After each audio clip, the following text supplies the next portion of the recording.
a journalist and a writer, and I write about a lot of things. I work as a film critic, and I write about pop culture and politics, and I write about sex. I studied Sexuality Studies, and I write a column in the Irish Times where I answer people's questions. And a lot of the time I get questions from parents who are concerned about you guys, who are concerned about what you're learning about sex. They're concerned about your access to pornography. And I get questions from young people who are thinking about having sex, who are watching pornography and trying to figure out what is real and what is not. And those two groups of people aren't talking to each other. And so now it falls to me to make things slightly awkward and bring up sex at Zeminar. And a funny thing happens when you tell people that you're going to talk to young people about sex and pornography. You get one of three responses. You get the shocked gasp, like the only way that is acceptable is if there's like hellfire and a priest frowning in this corner and someone's mother crying in disappointment in this corner.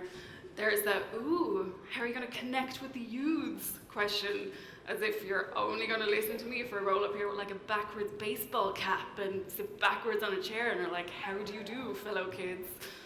Which would be mortifying for everyone involved.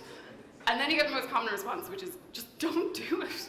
Don't talk to young people about sex. Sex is weird and embarrassing and shameful, and that's for adults. When it comes to young people, even worse. Just don't talk about it. That's a problem. Adults not talking to young people about sex means we're prioritizing our own discomfort, our own embarrassment, our shame. And it's at the expense of your education and your empowerment and your safety. So, I don't have a baseball cap, nor do I have a priest. But what I do have is a respect for you guys and your sexuality, your curiosity about sex and your questions about sex, your desire to explore it, your decision to have sex when that happens. And when that happens, I want the sex you have to be empowering, to be consensual, to be safe, to be pleasurable. And to ensure that, we need to talk about porn. Multiple studies have shown that young people, I mean, you guys are the most internet savvy generation that's ever existed, right? You have unprecedented access to the internet and all the things it has to offer, the good, the bad, and the pornographic. Some kids unintentionally or accidentally see pornographic images by age 11. And then ages 14 upwards, ages 14 to 16, you are age appropriately curious about sex, and so might start actively seeking out material about it. But pornography is not age appropriate for people who are 14 to 16. Pornography was not designed to be seen by teenagers. It was designed to be seen by adults who, hopefully, not always, have the critical thinking skills, have the awareness, and have the experience to discern the difference between the fantasy of sex that you see in pornography and the complexity and reality of sex in real life. But just because something wasn't designed to be seen by teenagers doesn't mean you won't see it. So we need to talk about it. And we need to talk about that gap between fantasy and reality, because that gap can be dangerous. Pornography doesn't present healthy, consensual models. It doesn't represent sex that happens in real life. If you look at a lot of mainstream sex, a lot of the time it shows men acting really aggressive and degrading and even violent towards women. It doesn't show sex that is about communication. It's extreme. And if that's all the information you're getting, you might think that that's what sex looks like. You might internalize these messages that this is what you should be doing. And that's dangerous for you and the people you have sex with. So, I'm not against porn. I'm not going to tell you to not watch porn. And there is porn out there that is thoughtful, that shows emotion, that shows a variety of body types and activities, but that is few and far between. So what I need you to do is I need you to learn critical thinking skills to be able to see pornography when you encounter it and know the difference between fantasy and reality. But the good news is you guys are smart and you're media savvy, and you do this with media anyway. Like any other media, if you sit down to watch a romantic comedy or like a vampire fantasy romance, you know that yes, this is fun and this is distracting, but like a 112-year-old vampire dude stalking a teenager isn't really healthy. That's not really romantic, that's just weird. In the same way, you can watch pornography and say, this isn't modeling healthy consent. These people aren't communicating. This doesn't even look like that much fun. You can acknowledge the difference between the fantasy it's portraying and the reality that you want to recreate. Like, you can look at magazine covers, you can look at music videos, you can look at TV shows, and you can acknowledge these are only representing one type of beauty. There's only one body type on the show. There's stereotypes here.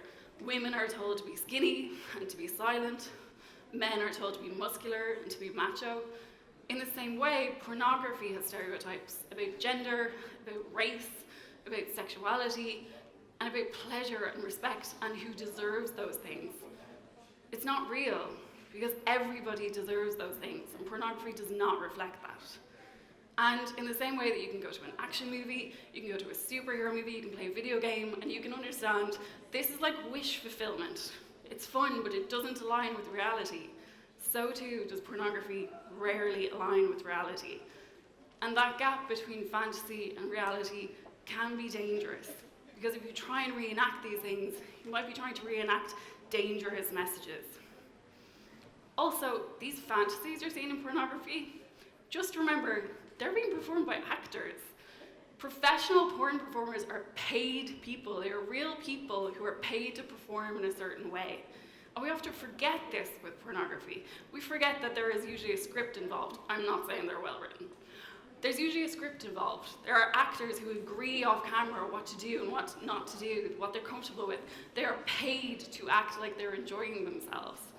But we remember this with every other type of media, right? If you go to see an action movie and you see Bruce Willis getting punched in the face and continuing on because he's Bruce Willis and he's macho, you understand that if you happen to see Bruce Willis in real life, you don't get to punch him in the face.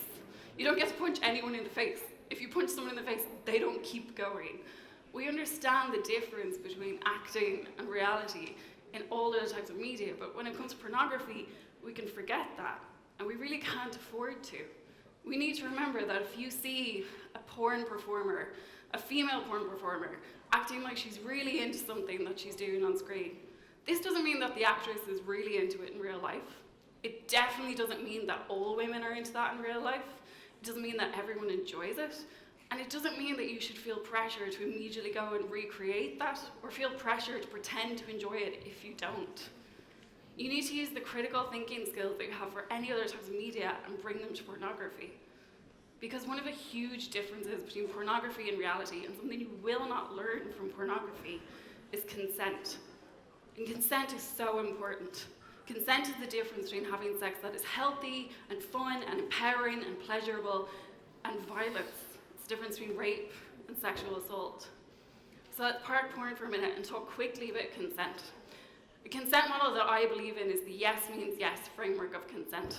This means that consent must be ongoing, it must be enthusiastic and freely given. You mustn't be scared to say no, you must be happy to say yes. This is the only way that consent must be given, and it's ongoing. It means constantly communicating with your partner and saying, yes, would you like me to do this? Is it okay if I do this? Are you enjoying this? And people say, that's not how people have sex. Look at any film. It's not like constantly asking permission to touch each other. It's, all sexy eye contact, and then somebody's kissing, always against a wall. I don't know why. And then clothes are coming off. It's not asking permission. But that's the difference, again, between fantasy and reality. Asking consent, learning to be okay with, can I touch you? Is it okay if I kiss you? Are you enjoying this? That's important. And it's not just about consent, it's not formal. That's about communication, it's about empathy, it's about caring for the person you're with. And those are the skills you need to bring, and those are skills you do not learn from pornography. So start there. Start where you need to be. Start learning about empathy. Start learning about communication so you can ensure consent is freely given and sought. Ensure that you care for the people that you're communicating with and ultimately having sex with. Learn about respect, respecting everybody, everyone's right to sexual desire and their sexual activities. Start there and invest in other people, invest in resources and educators who care about your education, your empowerment, your safety, and don't be scared to ask for that. Start where you need to be. Respect the reality of yourselves, of sexuality, of other people's realities. Trust me, it's much better than any fantasy.